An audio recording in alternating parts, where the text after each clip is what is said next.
ಬಳ್ಳಾರಿ ಜಿಲ್ಲಾ ಆಸ್ಪತ್ರೆ ಹಾಗೂ ವೈದ್ಯಕೀಯ ಕಾಲೇಜು ಇಲ್ಲಿ ಆರೋಗ್ಯ ಸೌಲಭ್ಯಗಳು ಚೆನ್ನಾಗಿ ಉತ್ತಮಗೊಳ್ಳಬೇಕು ಅಂತ ಹೇಳಿ ನಾವು ಬೇಡಿಕೆಯನ್ನು ಇಟ್ಕೊಂಡಿದ್ದೀವಿ. PSC ಲೆವೆಲ್ನಿಂದ ಹಿಡಿದು ಜಿಲ್ಲಾಸ್ಪತ್ರೆವರೆಗೂ ಉತ್ತಮ ಸೇವೆ ಸಿಗ್ತಾ ಇಲ್ಲ. ಅದು ತಲುಪಂಗೆ ಆಗಬೇಕು, ಜನರಿಗೆ ಆರೋಗ್ಯ ತಲುಪಂಗೆ ಆಗಬೇಕು ಅನ್ನೋ ಒಂದು ಬೇಡಿಕೆಯೊಂದಿಗೆ ಈ ಒಂದು ಪ್ರತಿಭಟನಾ ಧರಣಿಯನ್ನು ಇಟ್ಕೊಂಡಿದ್ದೀವಿ. ನಮ್ಮ ಈ ಆಸ್ಪತ್ರೆಗಳಲ್ಲಿ ವೈದ್ಯರ ಕೊರತೆ ಇದೆ. ವೈದ್ಯರ ನೇಮಕಾತಿಯನ್ನು ನಾವು ಕೇಳ್ತಾ ಇದ್ವಿ. ನರ್ಸ್ಗಳು ಮತ್ತು ಸಿಬ್ಬಂದಿಗಳ ಕೊರತೆ ಇದೆ. ಎಲ್ಲರ ನೇಮಕಾತಿ ಆಗಬೇಕು ಅಂತೇಳಿ ನಾವು ಬೇಡಿಕೆಯನ್ನು ಮುಂದಿಟ್ಟಿದ್ದೀವಿ. ಹಾಗೆಯೇ ಔಷಧಗಳು ಸರಿಯಾಗಿ ದೊರಕದೇನೆ ಸಾಕಷ್ಟು ಸಮಸ್ಯೆಗೆ ತುತ್ತಾಗ್ತಾ ಇದ್ದಾರೆ ರೋಗಿಗಳು.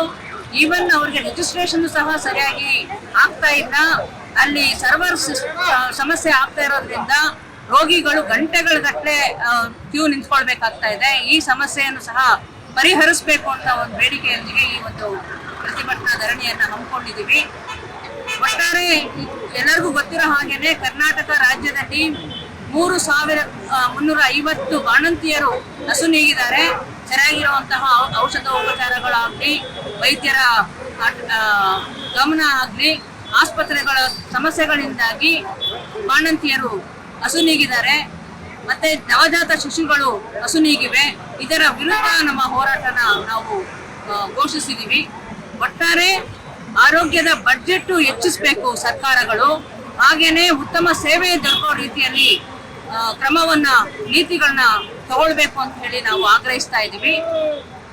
ಶೌಚಾಲಯ ಆಗಿರಬಹುದು, ಕುಡಿಯೋ ನೀರು ಆಗಿರಬಹುದು, ರಕ್ತ ಭಂಡಾರ ಆಗಿರಬಹುದು, ಇದು ಯಾವ ಸೌಲಭ್ಯಗಳು ನಾವು ಇಲ್ಲದೆ ಇರೋದನ್ನ ಗಮನಿಸ್ತಾ ಇದ್ದೀವಿ. ಇದೆಲ್ಲ ವಿಷಯಗಳಲ್ಲಿ ಗಮನ ಹರಿಸಿ ಜಿಲ್ಲಾಡಳಿತ ಹಾಗೂ ಆರೋಗ್ಯ ಸಂಸ್ಥೆ ಹಾಗೂ ನಮ್ಮ ಬಿಮ್ಸ್ ಆಸ್ಪತ್ರೆ ಆಡಳಿತಗಾರರು ಈ ಎಲ್ಲ ಸಮಸ್ಯೆಗಳನ್ನ ಪರಿಹರಿಸಬೇಕು ಅಂತ ಹೇಳಿ ನಾವು ಆಗ್ರಹ ಪಡಿಸ್ತಾ ಇದ್ದೀವಿ. ಮುಖ್ಯವಾಗಿ ಆರೋಗ್ಯ ಕ್ಷೇತ್ರನ ಇವತ್ತು ಸರ್ಕಾರ ಇವತ್ತು ಉತ್ತಮಪಡಿಸಬೇಕಾಗಿದೆ. ಯಾಕಂತ SMCL ಆರೋಗ್ಯ ಕ್ಷೇತ್ರ ಅಂದರೆ ಇವತ್ತು ಸರ್ವಿಸ್ ಸೆಕ್ಟರ್ ಆಗಿದೆ. ಇದಕ್ಕೆ ಸರ್ಕಾರ ಹೆಚ್ಚಿನ ಹಣ ಕೊಡಬೇಕಾಗಿದೆ. ಅದ್ರ ಜೊತೆಗೆ ಇವತ್ತು ಖಾಸಗೀಕರಣ ಮಾಡಕ್ಕೆ ಹೊರಟಿದ್ದಾರೆ ಸರ್ಕಾರದವರು. ಇದನ್ನ ನಾವು ವಿರೋಧ ಮಾಡ್ತಾ ಇದ್ದೀವಿ. ಯಾಕಂದ್ರೆ ಬಡ ಜನತೆ ಇವತ್ತು ದಿವಸ ಇವತ್ತು ಸರ್ಕಾರ ಆಸ್ಪತ್ರೆಗಳ ಮೇಲೆ ಡಿಪೆಂಡ್ ಆಗಿದ್ದಾರೆ.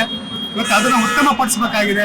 ಅದು ಬಿಟ್ಟು ಉದ್ಯಮಪತಿ ಪರವಾಗಿ ಮತ್ತು ಕಾರ್ಪೊರೇಟ್ ಮನೆತಗಳ ಪರವಾಗಿ ಇವತ್ತು ದಿವಸ ಇವತ್ತು ಸರ್ಕಾರಗಳು ನಿಂತ್ಕೊಂಡ್ಬಿಟ್ಟಿದ್ದಾವೆ. ಅದಕ್ಕೆ ಆರೋಗ್ಯ ಇಲಾಖೆಗೆ ಹೆಚ್ಚಿನ ಹಣ ಕೊಡ್ತಾ ಇಲ್ಲ. ಈ ಸಲ ಬಜೆಟ್ ಅಲ್ಲಿ ಆಲ್ಮೋಸ್ಟ್ ಸಿದ್ದರಾಮಯ್ಯ ಬಜೆಟ್ 4 ಲಕ್ಷ ಕೋಟಿ ಇವತ್ತು ಬಜೆಟ್ ಮಾಡ್ತೀವಿ ಅಂತ ಹೇಳ್ತಾ ಇದ್ದಾರೆ. ಅದು ಆರೋಗ್ಯ ಇಲಾಖೆಗೆ ಹೆಚ್ಚಿನ ಆದ್ಯತೆ ಕೊಟ್ಟು ಹಣ ಕೊಡ್ಬೇಕಂತೇಳಿ ಸರ್ಕಾರಕ್ಕೆ ಆಗ್ರಹ ಪಡಿಸ್ತಾ ಇದೀವಿ. ಅದ್ರ ಜೊತೆಗೆ ವಿಮ್ಸ್ ಅಲ್ಲಿ ಈಗಾಗಲೇ ಸಾಕಷ್ಟು ಸಮಸ್ಯೆಗಳನ್ನ ಪೇಷಂಟ್ಗಳು ಎದುರಿಸ್ತಾ ಇದ್ದಾರೆ. ಮೆಡಿಸಿನ್ಸ್ ಆಗಿರ್ಬೋದು, ಎಕ್ಸ್ರೇ ಆಗಿರ್ಬೋದು, ಆಮೇಲೆ ಬ್ಲಡ್ ಟೆಸ್ಟ್ ಆಗಿರ್ಬೋದು, ಆಮೇಲೆ ಎಲ್ಲ ಕಡೆ ಹೊರಗಡೆಯಿಂದನೇ ತರಿಸ್ತಾರೆ. ಸರಿಯಾಗಿ ಅಲ್ಲಿ ಸೌಲಭ್ಯ ಸಿಗ್ತಾ ಏನಿಲ್ಲ. ಅದಕ್ಕೆ ವಿಮ್ಸ್ ಆಡಳಿತ ಏನಿದೆ, ವಿಮ್ಸ್ ಆಡಳಿತ ಕೂಡಲೇ ಅದಕ್ಕೆ ಸೂಕ್ತ ಕ್ರಮ ತೆಗೆದುಕೊಂಡು ರೋಗಿಗಳಿಗೆ ಸರಿಯಾದ ರೀತಿಯಲ್ಲಿ ಚಿಕಿತ್ಸೆ ಕೊಡಬೇಕಂತ ಈ ಸಂದರ್ಭದಲ್ಲಿ ಆಗ್ರಹ ಪಡಿಸ್ತಾರೆ. ನೀವಿನ್ನು ಕನ್ನಡ ನಾಡು ವಾಹಿನಿಯನ್ನ ಸಬ್ಸ್ಕ್ರೈಬ್ ಮಾಡಿಕೊಂಡಿಲ್ವಾ? ಈಗಲೇ ಸಬ್ಸ್ಕ್ರೈಬ್ ಮಾಡಿ, ಬೆಲ್ ಐಕಾನ್ ಅನ್ನ ಒತ್ತಿ ನೋಟಿಫಿಕೇಶನ್ ಗಳನ್ನ ಪಡೆಯಿರಿ.